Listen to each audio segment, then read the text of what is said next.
Damos vuelta de página aquí en La Inquietud por CNN Radio Rosario. Un enorme honor, placer y privilegio. Un gran amigo del otro lado de la línea, economista, profesor universitario, economista jefe en Fundación Libertad, uno de los autores de Pagan los Pobres, sí, junto a Juan Sebastián Landoni, nosotros que el profe Luciano Villegas. Luciano querido, ¿cómo estás? Garra te saluda. Bueno, Garre, ¿cómo estás? Gracias por la presentación y un saludo a toda la audiencia. Gracias, Lucho, por sumarte. Arranquemos con las parábolas futbolísticas, ¿sí? ¿Qué equipo de la actual Liga Profesional de Fútbol es la Argentina hoy por hoy, si tomamos en cuenta lo económico? Bueno, muy buena la pregunta. A ver, tiendo a ver los partidos de Racing casi solamente, así que me encantaría hacer una analogía con otros clubes porque no conozco su realidad. Pero en realidad también es cierto que se parece mucho a este Racing actual, ¿eh? Este que gana partidos, que va a jugar la final de la Copa Sudamericana, Sí, pero que si vos le preguntas a los hinchas de Racing que vieron todo el año de Costas, eh, son más cautelosos. Dicen, bueno, mirá, todavía no se sabe a qué juega Racing, si juega con línea de 4, si juega con línea de 5, si juega con línea de 3. Entonces, eh, ¿a qué juega el gobierno? Bueno, ¿juega un tipo de cambio fluctuante? No, juega a un control de cambios, juega a un crawling peg que se está desacelerando, obviamente, porque el ritmo es fijo, el tipo de cambio nominal, pero la inflación al desacelerarse, el ritmo al que se atrasa el tipo de cambio es cada vez menor, pero eso no puede ser eterno tampoco, porque eh, el esquema tal cual como está planteado hoy es un esquema cepo dependiente, y para crecer no vas a crecer con cepo cambiario, probablemente tampoco crezca sin una reforma laboral en serio, entonces vos sabés que esto es pasajero, pero pasajero hasta cuándo. Entonces, eh, para tratar de seguir tu metáfora, sí. los resultados se están dando.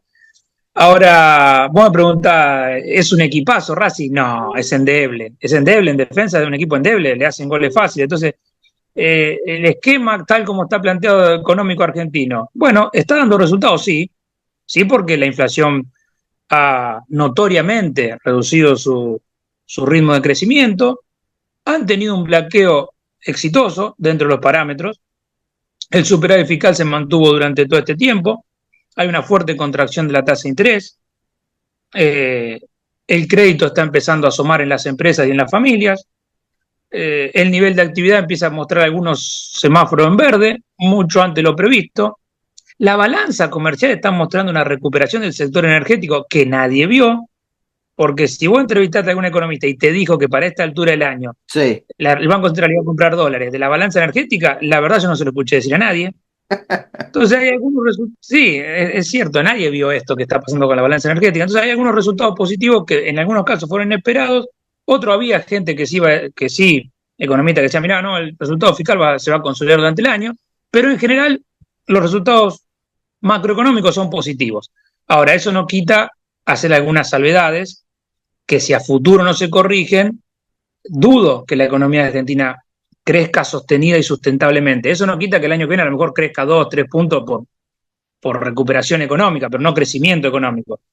Entonces, creo que el esquema cambiario debe corregirse. Creo que la situación fiscal, dado los vencimientos del año que viene y dado los intereses que hay que pagar por LECAP y por LEFI, que es deuda que básicamente pasó del Banco Central al Tesoro, van a comprometer cada vez más la situación fiscal, y la reforma laboral. Yo creo que esos tres pilares son lo que, en caso de resolverse o en caso de reformarse, eh, pueden brindarle a Argentina crecimiento económico. Hoy por hoy solamente decimos, bueno, vamos ganando a cero, el año que viene a lo mejor crezcamos, pero pensar en crecimiento económico consolidado, no veo al menos que se resuelvan estas tres cuestiones. Lo que no quiero tampoco decir es que esto que han hecho en estos 10 meses no sea valorable. Solamente estoy pensando en función del futuro y de cómo la economía argentina puede consolidar crecimiento económico y no solamente una recuperación basada en el consumo y en el crecimiento del salario real producto de una apreciación del tipo de cambio. Sigamos, Lucho, con la analogía futbolística, ¿no?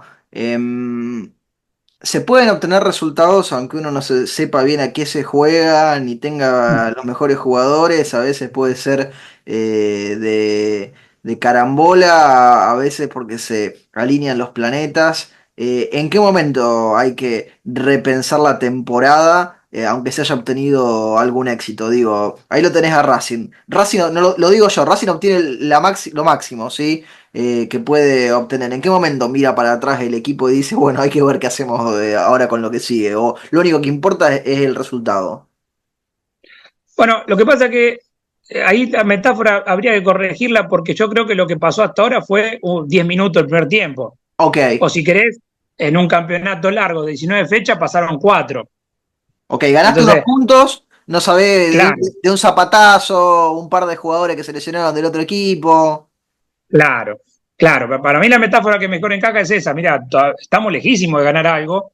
El camino de resultado parece bien, pero mira, si no corregimos un poquito, más tarde o más temprano, la suerte se va a terminar, alguna noticia extranjera nos va a perjudicar, localmente las empresas que están invirtiendo en bienes de capital necesitan empezar a emplear personas para poder ponerla a trabajar en esos bienes de capital y si van a hacer una reforma laboral, eso no va a pasar. El cepo cambiario necesitas levantarlo porque hay mucha gente que está afuera mirando a ver cuándo puede ingresar a la economía para empezar a invertir. Obviamente los que están en el RIGI no, porque eso no lo tienen el cepo, pero los que piensan en invertir menores cifras en la economía real, hoy no están entrando. Entonces, a ver, si vas 2-0 el primer tiempo o si querés en un campeonato de 38 fechas ganaste las 4 primeras. Pero a pesar del resultado, a veces hay que analizar el juego y decir, che, mira, no sé si vamos a salir campeones jugando así. Porque, mira, pateamos de 50 metros y el arquero cuando le iba a agarrar se le escapó de la mano. Entonces, che, vamos a analizar un poco más, vamos a meternos un poco más profundamente.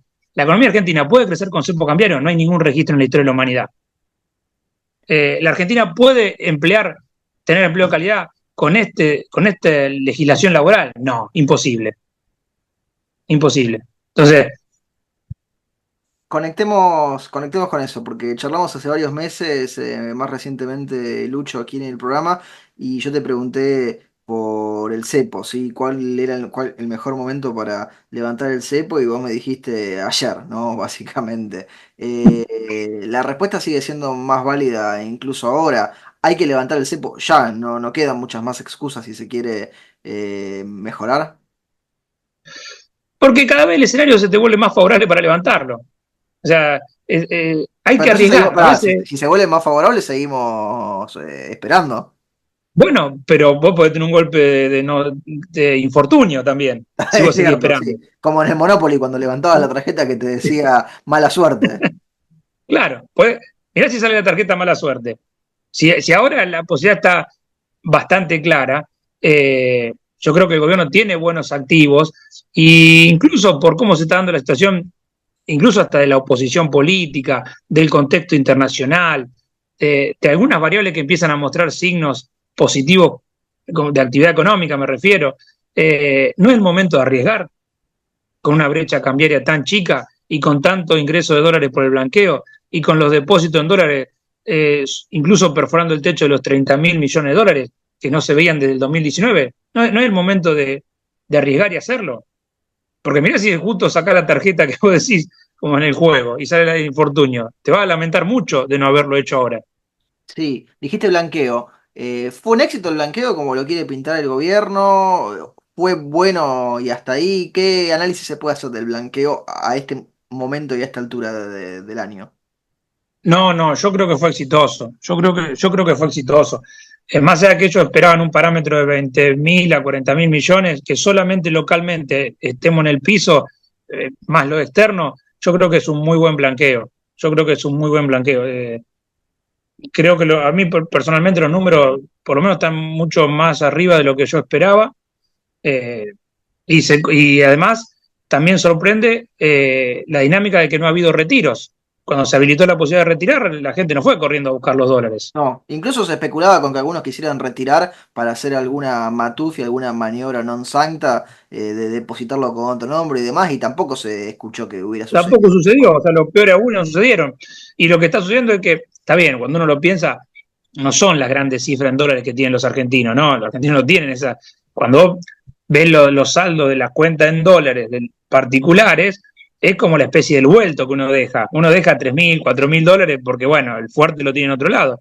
Pero bueno, de los 3.000 o 4.000 o 5.000 o 10.000 dólares que cada uno tiene, se formaron 130.000 millones. Quiero decirte con esto, Garre, no vas a encontrar muchas cuentas que tengan 5 millones de dólares depositados en el banco. Son No, todas no, cuentas bueno, chiquitas. o una caja de seguridad que tenga ese dinero y que haya quedado de alguna herencia, ¿no? Claro, pero el fuerte es todo chiquitaje. El fuerte son todas cuentitas chiquitas de gente que tiene mucha más plata, pero deja ese saldo ahí como diciendo, bueno, es un vuelto. Eh, pero más allá de todo, muestra una confianza muy fuerte de la población en lo que está haciendo el gobierno, porque si no la gente, fíjate que el año pasado la gente se apuraba a retirarlo y hoy lo deja 30.000 millones de dólares en las cuentas bancarias, más allá de que en principio parecía que la gente lo iba a retirar apenas se habilitara la posibilidad y no sucedió de esa manera. Eh, Todo está sucediendo de una manera no prevista también, es cierto, nadie preveía inflación perforando el piso del 3% probablemente en octubre, porque la semana que viene vamos con ese dato y muy probablemente esté por debajo del 3%. ¿Quién auguraba una baja de inflación tan fuerte? ¿Quién auguraba que la recesión no iba a ser tan fuerte y ya en octubre, noviembre empezáramos a tener algunos datos positivos? ¿Quién auguraba la balanza energética? Yo creo que todo lo que está pasando en Argentina, a nosotros los economistas nos tiene que dar un baño de humildad porque no vi demasiado pronóstico en esa línea, sinceramente. Sigamos un poco por esta línea de la que estamos hablando. Es cierto que es demasiado pronto porque recién se empieza a hablar de esto, pero ya hay algunas provincias que han anunciado que quieren cobrar un impuesto a los que blanquearon. Imagino que tenés una opinión al respecto. Sí, mala, por supuesto, ¿no? Tremendamente peligroso. Eh, Tremendamente peligroso porque intertemporalmente tiene efectos tremendos. La gente confía, decide blanquear y al que confía en el gobierno lo matás. Entonces, a futuro, ¿cuál es el mensaje? Mira, no blanquees nunca, porque siempre te estoy esperando como un lobo al corderito que va a salir de ahí. Sí, como Entonces, en las películas cuando van con el rey y le confiesan algo y le corta la cabeza. No te va a venir nunca ninguno a pedirte perdón ni a contarte nada si le haces eso. claro, exacto, tal cual, esa es la analogía. Tremendamente peligroso de cara al futuro, intertemporalmente, es una muestra de eh, que erosiona demasiado la confianza de las personas sobre el sistema bancario, sobre el sistema financiero y sobre los Bueno, gobiernos. podría llegar a darse incluso una violación al secreto bancario, ¿no? De compartir esa información.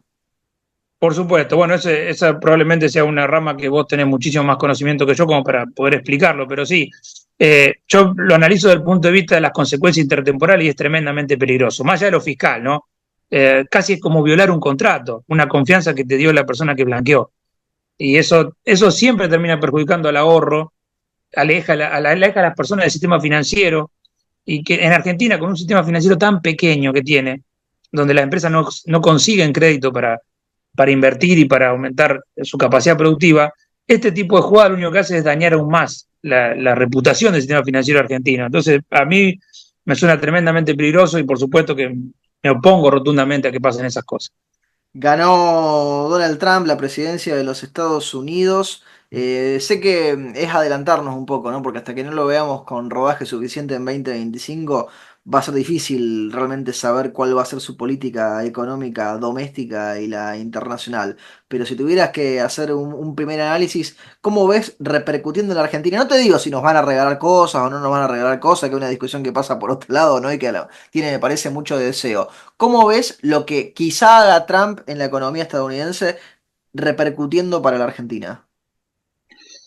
Eh, A ver, los que son optimistas dicen, bueno, por supuesto que la posición de Estados Unidos en el FMI es muy relevante y probablemente con Donald Trump en la presidencia la posición de Estados Unidos sea más benevolente, Sí, te tiene un tal vez con huesito. algún... Exacto, no un huesito súper hueso, pero a lo mejor una refinanciación con mejores condiciones de intereses y plazo de pago. Eso es lo que dicen, bueno, buenísimo que ganó Trump porque vamos a obtener eso. Hay un punto, hay que hacer una salvedad. La deuda del Fondo Monetario en el total de la deuda argentina no es la más relevante, porcentualmente me refiero. ¿No? El FMI, más allá de que Argentina tiene una posición deudora muy importante, el país que más le da al FMI, para Argentina el FMI no es su principal acreedor. Así que Pero bueno, si llegara ese huesito, bienvenido sea. Ahora, cuando uno analiza algunas declaraciones de Donald Trump en contra de la inmigración, cuando uno analiza lo que sucedió en el anterior gobierno de Donald Trump en cuanto a su política arancelaria y de restricciones comerciales y de casi cerrarse cada vez más con Canadá y México, yo pienso que todas esas políticas proteccionistas y arancelarias lo único que van a hacer es que la inflación en Estados Unidos sea cada vez mayor. O sea, me cuesta creer que si vos no dejás de entrar inmigrantes, los costos salariales bajen. Me cuesta ver que si vos no dejás de entrar productos del resto de los países del mundo, los precios bajen. Entonces, en un contexto que si se cumple lo que él va más o menos anunciando o que lo que ya hizo anteriormente, el contexto para Estados Unidos es un contexto en el mediano plazo, me refiero inflacionario. En ese contexto inflacionario, eh, uno tiende a pensar que la Reserva Federal va a actuar con una política de tasa de interés para combatir esa inflación. Entonces, esa política de tasa de interés para combatir la inflación a Argentina la perjudica porque sube la tasa que tiene que pagar por el endeudamiento. Entonces, eh, no entiendo demasiado los festejos, perdón, Garre, no entiendo demasiado los No, no, festejos por el triunfo de Donald a mí me Trump y esto de preocupa, Argentina. igual que a vos, yo no soy experto en el tema, sí lo voy siguiendo desde el lado de lo que tiene que ver con la política. Ahí tiraste el hilo de la Reserva Federal. Te sigo primero ese y después conectamos con otro, ¿no? La Reserva Federal en los Estados Unidos, ¿es verdaderamente independiente o no? Ya sé que nosotros tenemos un banco central que no lo es, ¿no? Y no lo es hace rato. Pero allá cómo se maneja, ¿está desconectado de lo que la política le ande pidiendo o ande queriendo o no? ¿Vos cómo lo ves? Bueno, hubo sucesos en la historia de década del 60, década del 70, donde la presión política fue muy fuerte sobre la Reserva Federal y hay todo un cuestionamiento sobre si esas actitudes no erosionaron la confianza de la población. Pero en líneas generales, la Reserva Federal tiene una política independiente en donde busca cumplir con su objetivo, que es mantener estable el valor de la moneda, tratando de reducir el nivel de desempleo, ¿no? Entonces, eh, yo creo que la Reserva Federal ha dado sobrada muestra de que en el último tiempo ha llevado a cabo la política que mejor, eh, mejor la conducía a cumplir con esos objetivos. Con algunas salvedades, podemos, bueno, pero mirá, cuando aquel senador dijo tal cosa, bueno, sí, sí, está bien, más vinculado con otras épocas, pero no creo que si la Reserva Federal tenga algún pico inflacionario por este tipo de política que nosotros suponemos que puede suceder, no vaya a activar aumento de tasa de interés para reducirla. Me refiero a lo estructural, después puede haber algunas otras cuestiones, pero en lo estructural la política de la Fed siempre busca cumplimentar con su objetivo, porque básicamente lo que hay atrás es la credibilidad y la confianza de los estadounidenses y de todo el mundo en la moneda. Entonces, no, en este hilo de análisis yo creo que no jugaría ningún papel la presión política. Hace, hace mucho tiempo lo entrevistaba a López Murphy y él me explicaba algo que me pareció muy interesante como hipótesis que tenía que ver con el rol que había jugado la Reserva Federal y con el rol que había jugado Bill Clinton en lo que fue la caída de la convertibilidad para Argentina, ¿no? Que Argentina no había podido prever lo que iba a ser la política económica y la política monetaria de Estados Unidos, pensando que iba a ir Mm. por un lado y que terminó yendo para el otro, y que ese fue un elemento más que se sumó a lo que le pasó a la Argentina en ese momento. Es importantísimo que Argentina sepa leer el contexto, ¿no? En los meses que vienen. Sí, sí, por supuesto. Tal vez en los primeros años de Macri tampoco se supo leer el contexto. Estaba pensando en experiencias más recientes, no, pienso Bueno, en el el 2018. amigo Roy Ora, cuando alguna vez le pregunté cuál era el problema de la Argentina, él me dijo que el problema de la Argentina era no saber adaptarse a los cambios de afuera. Que él no lo ponía en un hecho, en un hito, el historiador, ¿no? Sino que lo ponía en una problemática, una manera de conducirnos. Las cosas cambian y los argentinos no nos adaptamos, desde finales del siglo XIX hasta ahora. Sí, bueno, puede ser un buen análisis en cuanto a la política. También la convertibilidad es cierto, pensando en el suceso que te comentaba López Murphy, había dado muestras desde el 97-98 que había una especie de estrés en los mercados financieros internacionales contra las economías emergentes. Más allá de que superaste el tequila del 94, ya en el 97 había empezado a tener algunas señales del sudeste asiático, de Turquía, es de Brasil, o sea, que de Rusia, que te iban a ir llevando a esa situación. Ahora, eh, vos pensás, o cuando vos pensás en leer el contexto actual, obviamente leer el contexto futuro, ¿no? Y Sí, adaptar la sí, los economía cambios que se vayan argentina, dando. claro. Bueno, eso dependerá de qué tan abierta también sea la economía argentina, ¿no? Y ahí se Por conecta con supuesto el que otro punto de Trump, ¿no? Si mete tarifas y aranceles.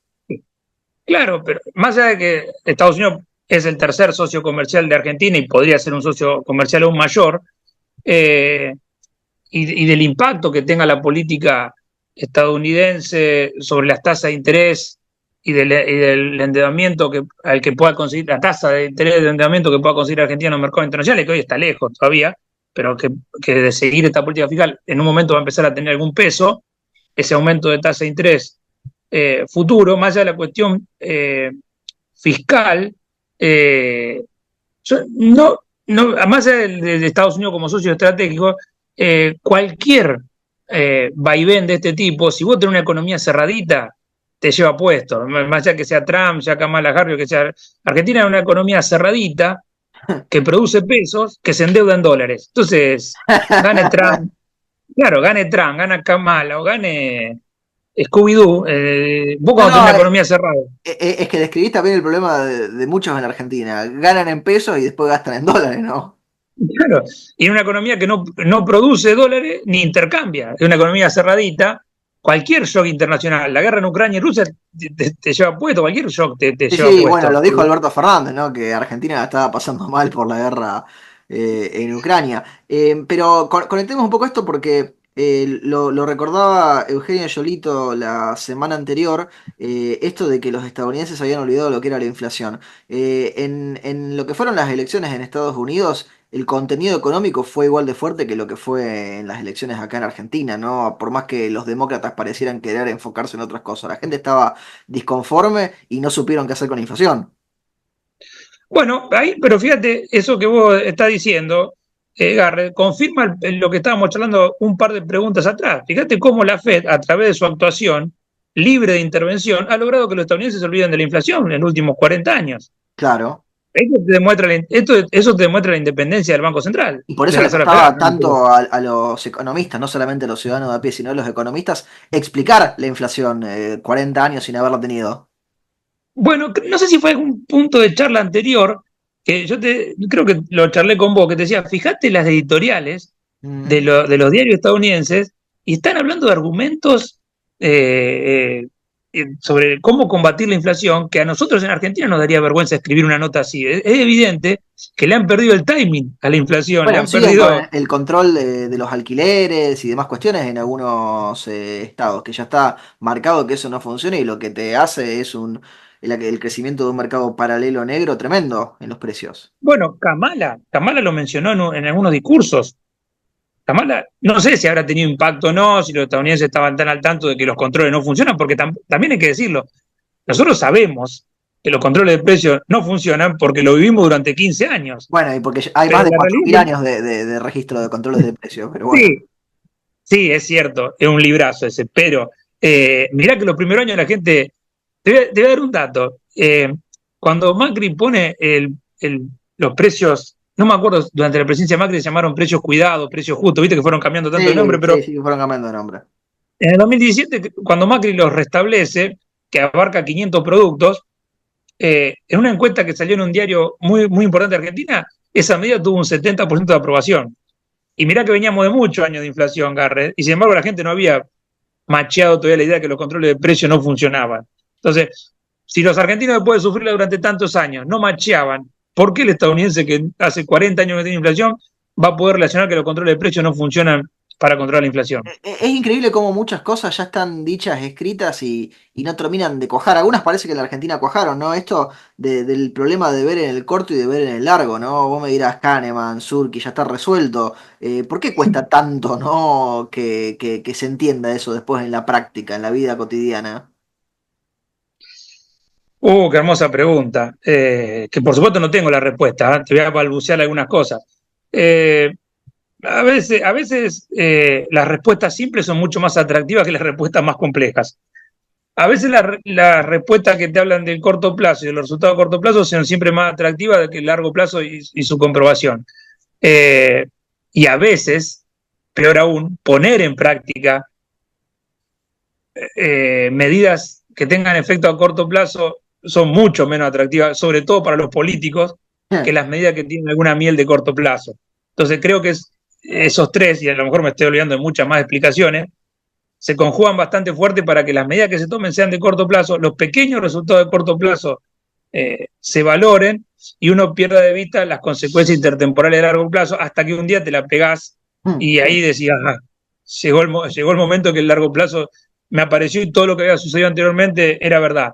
Eh, pero bueno, creo que la complejidad de pensar intertemporalmente, la complejidad de pensar en los efectos que uno no ve los efectos que se producen, o actores que no están en el lugar de los hechos, es difícil imaginarlos. Entonces, los que se perjudican, es difícil imaginarlos. Entonces, además tienen menos poder de negociación, los que están más atomizados que por ejemplo, pienso en los controles arancelarios que hacen que los argentinos tengamos que comprar ropa 4, 5, 6 veces más cara de lo que se compra en Estados Unidos. Pero claro, eso favorece a 3, 4 empresarios que están aglutinados contra 46 millones de personas, que no vamos a hacer una Sí. movilización al monumento o al obelisco para decir que queremos comprar más barata. No, no, Entonces, pero fíjate lo que vos marcás, cómo jurídicamente supuestamente se ha desarrollado, porque vos me describiste a los consumidores y a los usuarios, pero se ha amarrado el camino olvidando la defensa de la competencia, aunque supuestamente hay normas y todo eso, ¿no? Porque lo que nos falta es competencia.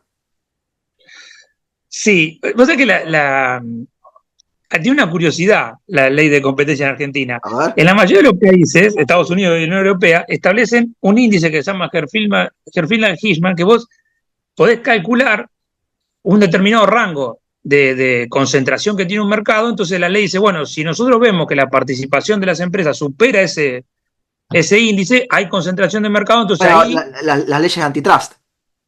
exacto, exacto. Entonces, bueno, vos tenés diferentes parámetros para medir. La ley argentina dice, hay que medirlo con el índice de Herfindahl-Hirschman, pero no te pone el parámetro. Es totalmente arbitrario. O sea, dice, medilo, pero no te digo si da 2.000 en monopolio, si da 2.500, no dice nada.